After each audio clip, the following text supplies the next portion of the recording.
Come closer. The shadows have missed you, and tonight they have a new story to tell. Welcome to Scary Stories After Dark.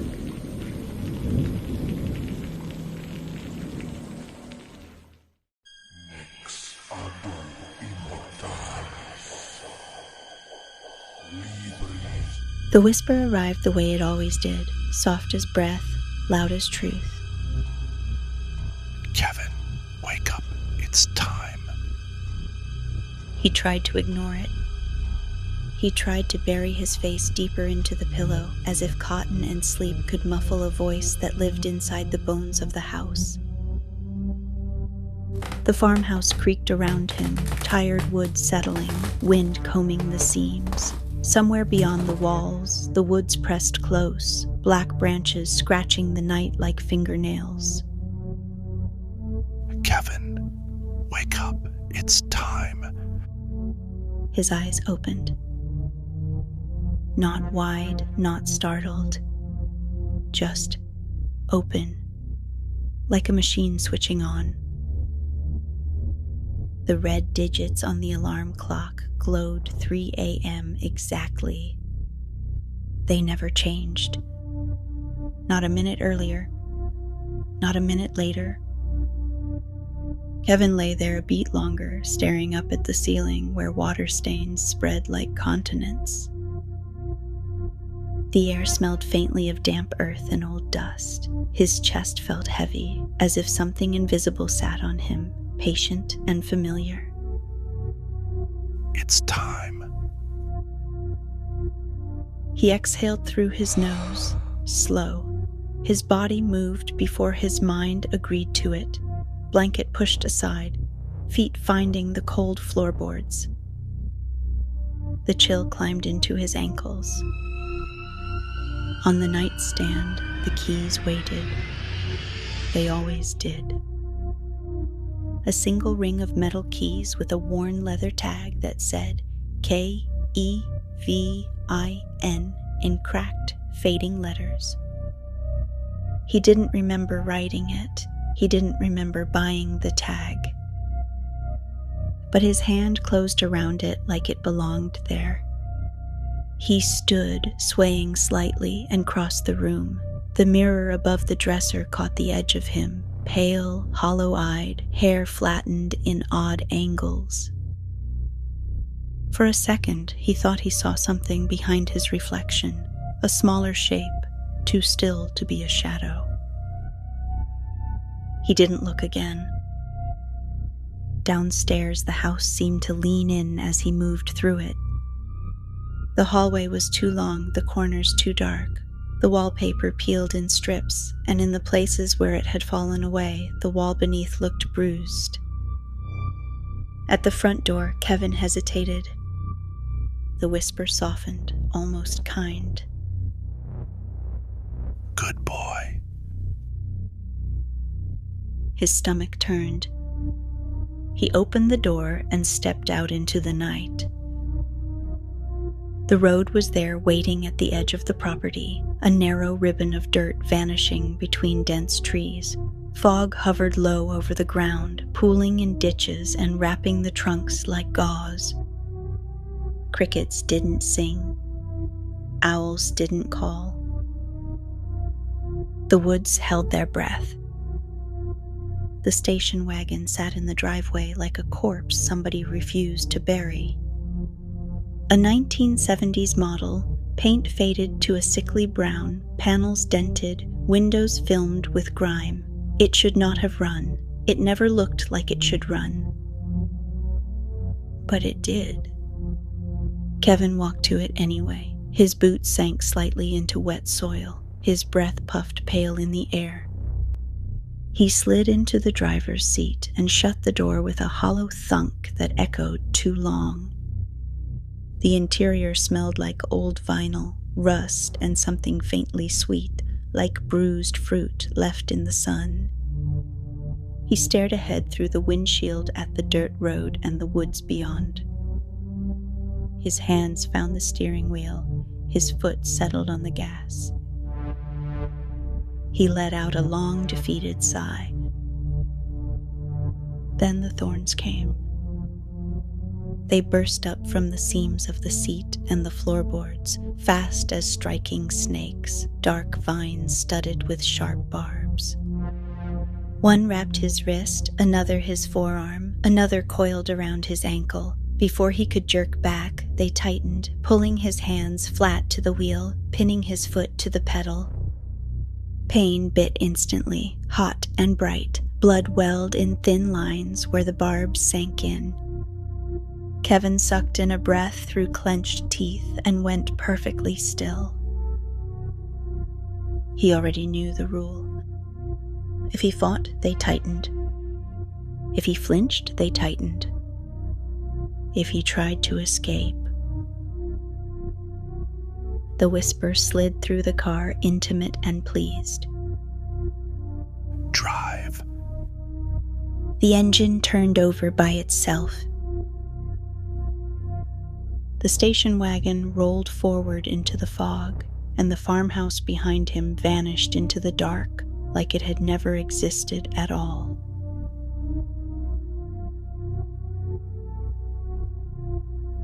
The road swallowed the headlights almost immediately.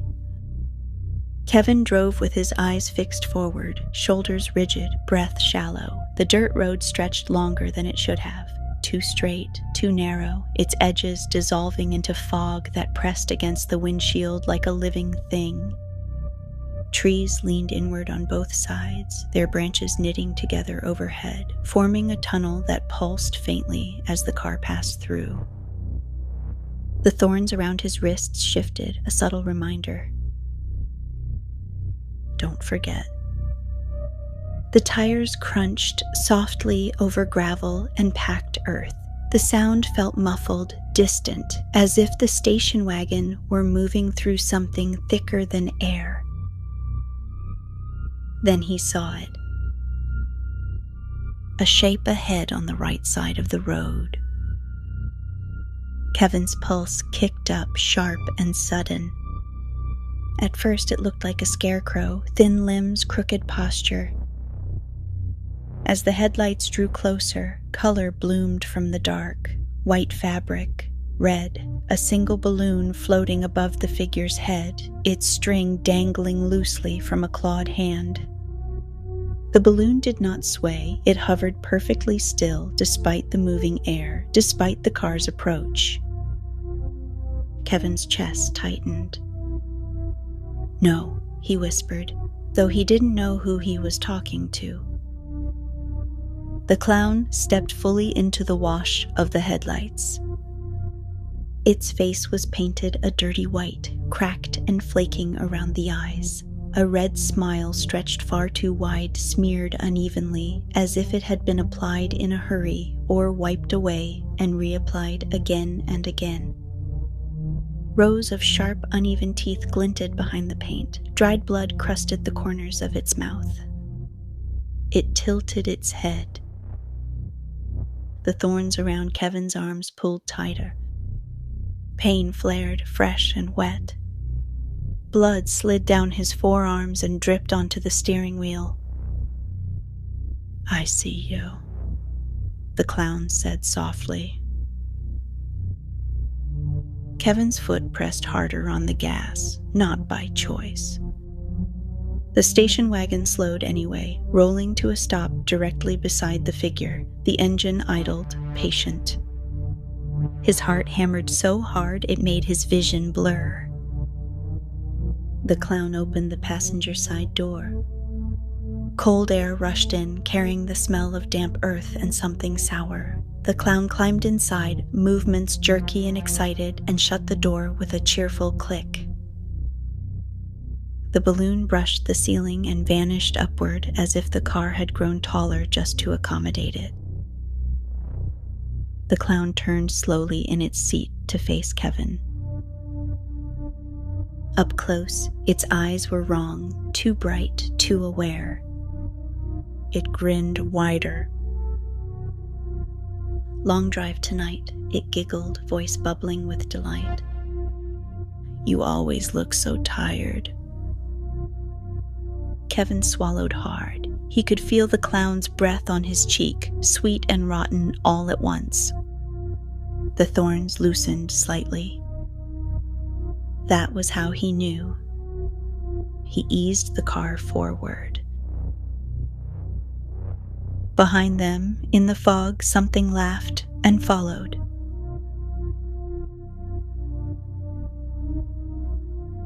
The clown hummed as the station wagon crept deeper into the woods. Kevin didn't recognize the tune. It had no melody, just a looping rhythm that scraped at his nerves. The sound vibrated through the steering wheel and into his pinned hands. Each note made the thorns twitch, barbs flexing as if listening too. The road bent sharply to the left. That was when he saw her. She stood in the middle of the road, illuminated by the headlights like a painting dragged out of a fire. A woman in a flowing red dress, the fabric torn and darkened in places where it clung to her body. Her hair fell in long tangled sheets around her shoulders. Most of her face was gone, cheeks hollowed, nose collapsed, skin stretched thin and pale. At the center of her chest, a wound gaped open. Her heart was visible beneath torn flesh, slick and dark, pulsing slowly. With every beat, blood spilled down the front of her dress, dripping onto the dirt road below. Kevin's breath hitched.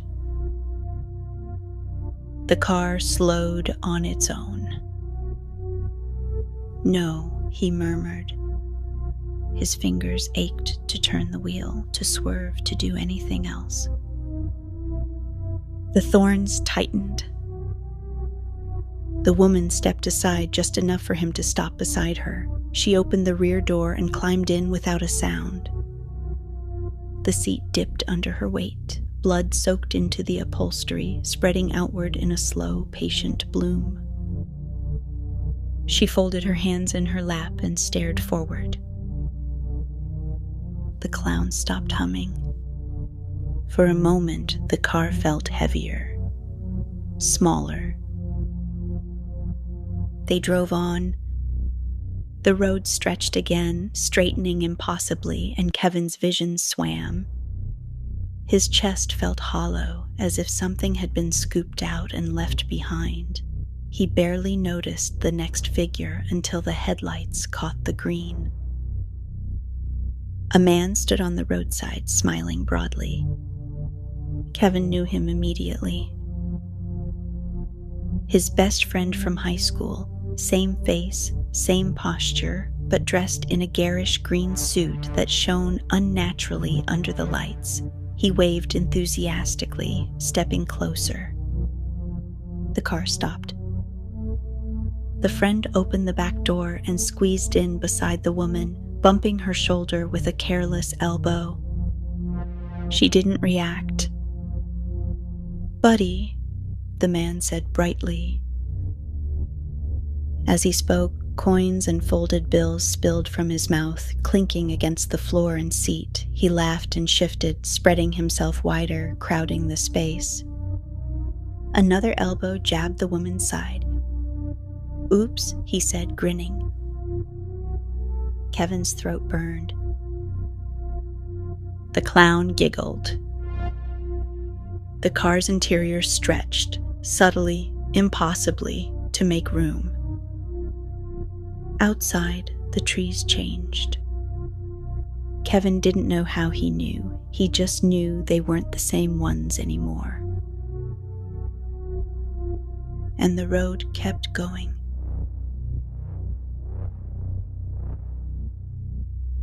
The laughter started quietly, not all at once, never that merciful, but in pieces. The clown giggled under his breath, shoulders bouncing. The man in the green suit snorted, coins rattling in his throat. Even the soundless woman in red seemed to exhale, a wet, shuddering breath that fogged the back window. Kevin's grip tightened, not by choice, his palms slick with blood and sweat. The road narrowed. The trees pressed closer, trunks bending inward as if curious. Fog thickened until the headlights carved tunnels through it, revealing only a few feet of road at a time. The station wagon's interior felt closer now. The air warmer, used. Kevin swallowed and glanced at the rearview mirror. A child stared back at him. The boy sat where the back window should have been, knees drawn to his chest. His clothes were muddy, sleeves darkened with old stains. His eyes were too old, heavy with something that didn't belong in a child's face. "You said you'd come back," the boy whispered. A thin crack split the mirror. Kevin looked forward again, heart pounding. Something shifted near his right shoulder. A woman leaned between the seats. Her face was smooth where her mouth should have been, unbroken skin stretched tight. She breathed loudly, wet and uneven, hot against Kevin's ear. Blood trickled from her ears, running down her neck and onto the seat. Everyone else went silent. Her fingers brushed Kevin's cheek. The thorns pulsed in response. "Don't," Kevin whispered, though he didn't know which of them he meant. The silence broke with a low chuckle. Down near the passenger side floor, a man crouched unnaturally low, his knees bent the wrong way, his head tilted up, eyes locked on Kevin's face. He smiled slowly. "Slow down," the man whispered. "You don't want to rush this." Kevin's foot pressed harder on the gas. The vines tightened. Pain flared bright and sharp, and Kevin gasped. The clown laughed loudly now, resting his chin on Kevin's shoulder, breath tickling his ear. Behind them, something massive moved. Kevin didn't look back, but he felt it. Felt the road tremble, felt the weight of something enormous matching their speed perfectly. The clown clapped his hands. "Oh," he said delightedly. "He's learning." The passengers leaned in closer. Kevin couldn't tell where his body ended anymore. And the road stretched on, eager and endless.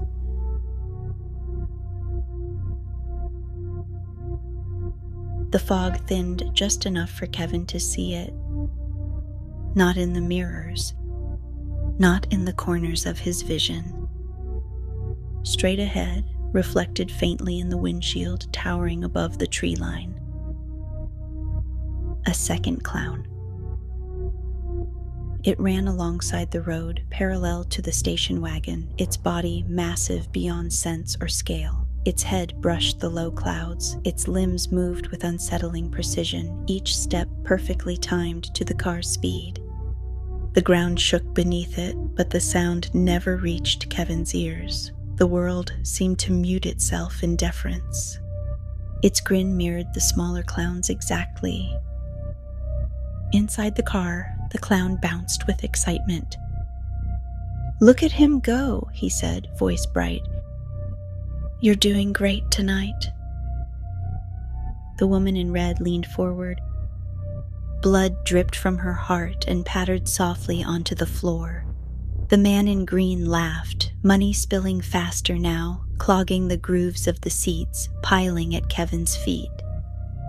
The crouching man in the footwell tilted his head. "He didn't hesitate this time," he whispered approvingly. Kevin's breath came shallow and fast. His eyes burned from staring too long, too hard. He wanted to scream, but even the idea of it felt borrowed, secondhand. The giant clown outside stumbled.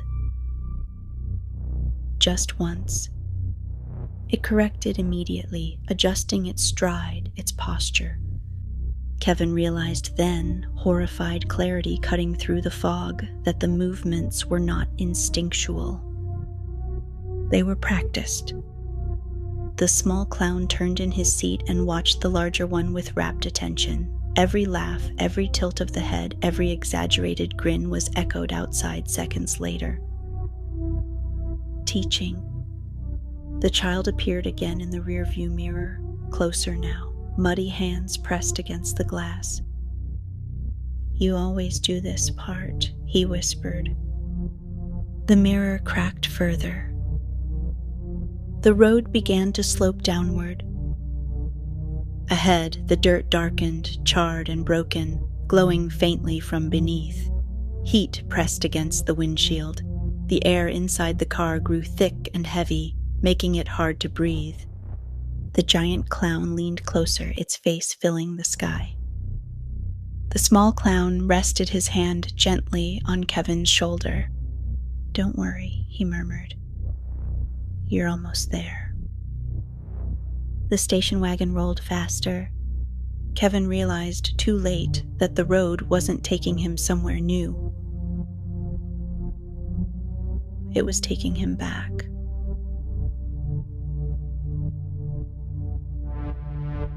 The whispers didn't come this time. Dave woke on his own, breath caught halfway between sleep and panic. The digital clock on his nightstand read 2:59.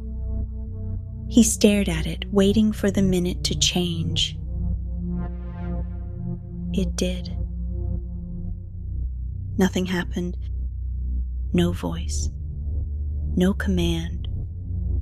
Relief washed over him, thin and fleeting, but he sat up anyway, heart pounding like it expected punishment for being early. The room felt wrong. Too quiet. Too empty.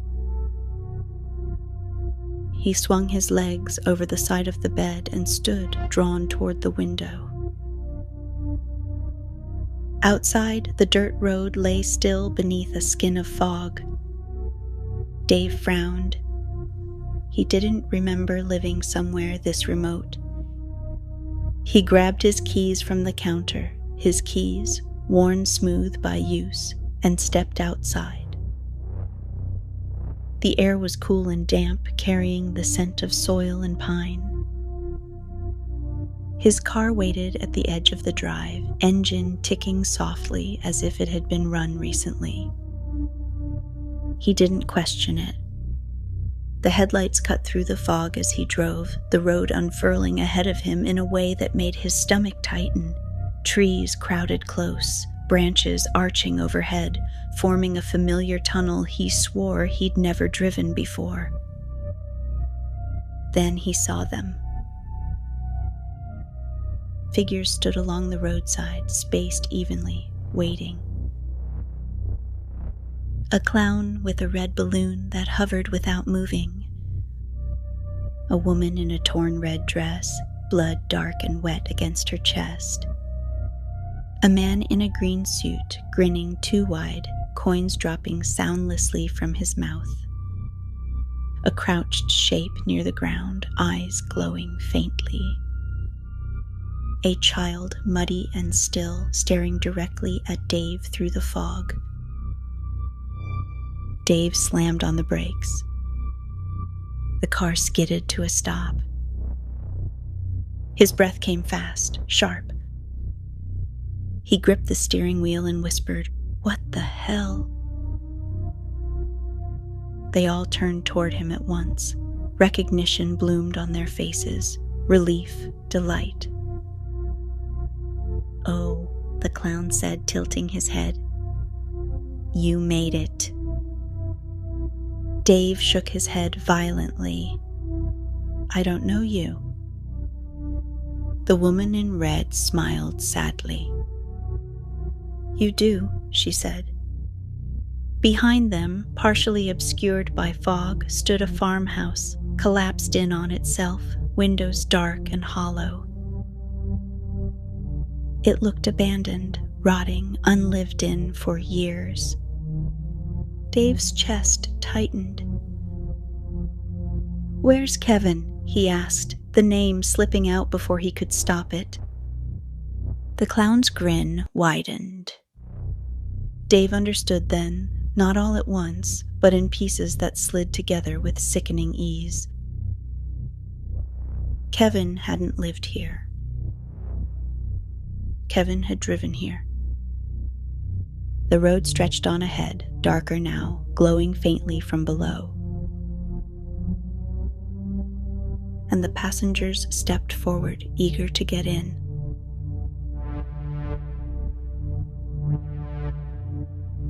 The road split open without warning. Not cracked. Peeled. The dirt yawned apart down the center, revealing a glowing fissure beneath, molten and alive.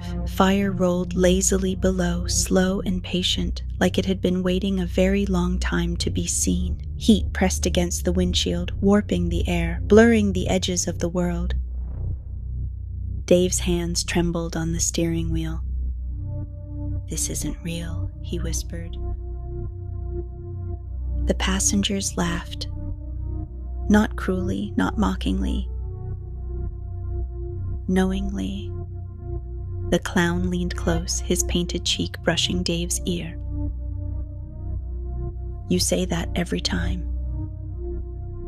The thorns erupted from the seat without hesitation. They wrapped Dave's wrists, his ankles, pinning him in place with practiced ease. Pain flared, sharp and familiar, and with it came understanding, memories flooding in all at once. Sleepless nights. Crushed routines. A drive he didn't remember starting, but never forgot finishing. Kevin hadn't been replaced. Kevin had been used. The woman in red pressed her bleeding heart against the back of the seat, her voice soft. "He carries what you can't." The man in green chuckled, shifting his weight. Money spilled freely now, burying the floor. Someone has to keep things running. The child appeared in the mirror, closer than ever, his muddy hands pressed flat against the glass. "You made me promise," he whispered. The mirror shattered. Ahead, the giant clown stepped into view, blocking the horizon. It bent low, eyes level with the car, grin stretching impossibly wide. The smaller clown waved excitedly, mimicking the motion. The road ended. The station wagon rolled forward anyway. Fire swallowed the car whole, no scream, no crash, no sound at all.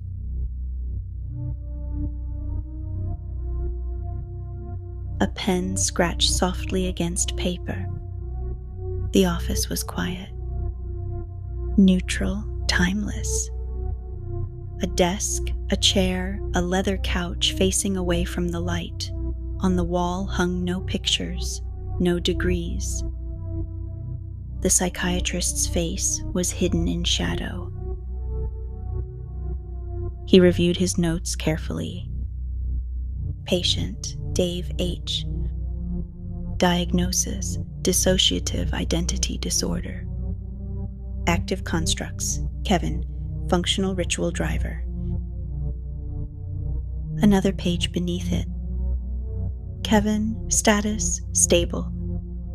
The psychiatrist paused, then added a final line. Treatment effective. Cycle ongoing. From somewhere deep within the office, far below thought, far below language, a whisper stirred. "Kevin, wake up. It's time." The pen stopped. The psychiatrist smiled. And the road began again.